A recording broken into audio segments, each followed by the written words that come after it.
Washington, U.S. House Democrats on Thursday urged the GOP lawmakers running the new Select Subcommittee on the weaponization of the federal government to work with them on genuine oversight investigations that weren't political or focused on leveling grievances.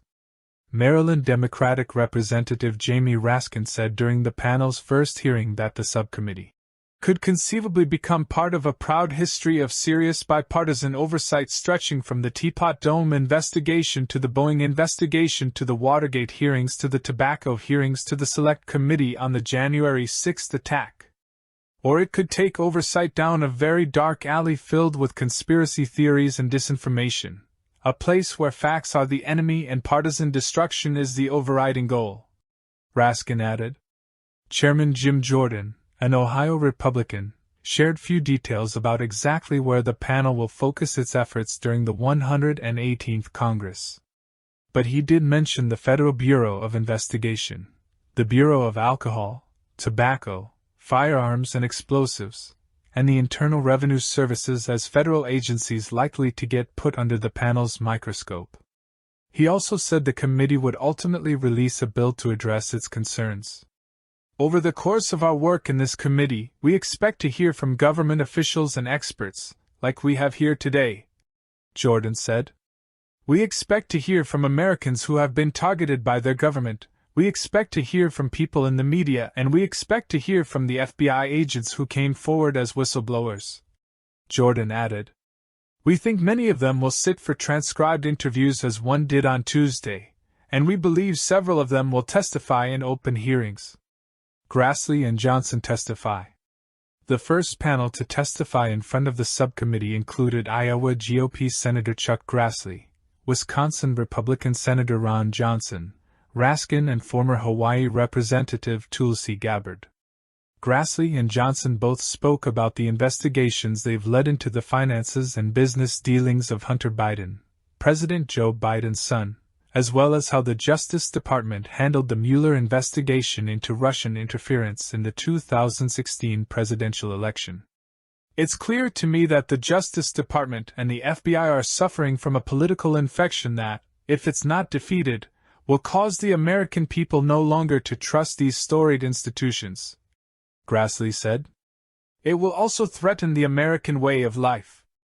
Grassley rebuked Democratic lawmakers for openly questioning his prior investigations and federal investigators for their actions during the past few years, listing former Speaker Nancy Pelosi and Senate Majority Leader Chuck Schumer, among others. He then committed to working with the U.S. House panel to help them investigate further. Your committee here has an opportunity to help us write the last chapter in this real-life drama, Grassley said. You must relentlessly pursue the facts and the evidence. Johnson mentioned the COVID-19 pandemic, which has killed more than 1 million Americans, questioning the motivations behind the economic shutdown and federal research that led to a vaccine, both of which occurred during the Trump administration. He alleged that the World Health Organization has been captured by the Chinese government, that global institutions have been captured by the left, and that some charitable organizations are exerting more power over public policy than they should be allowed. I have barely scratched the surface in describing the complexity, power, and destructive nature of the forces that we face, Johnson said. Johnson called on whistleblowers from throughout the federal government to come forward to share information with the panel. Our founders fully understood that government was necessary to avoid anarchy.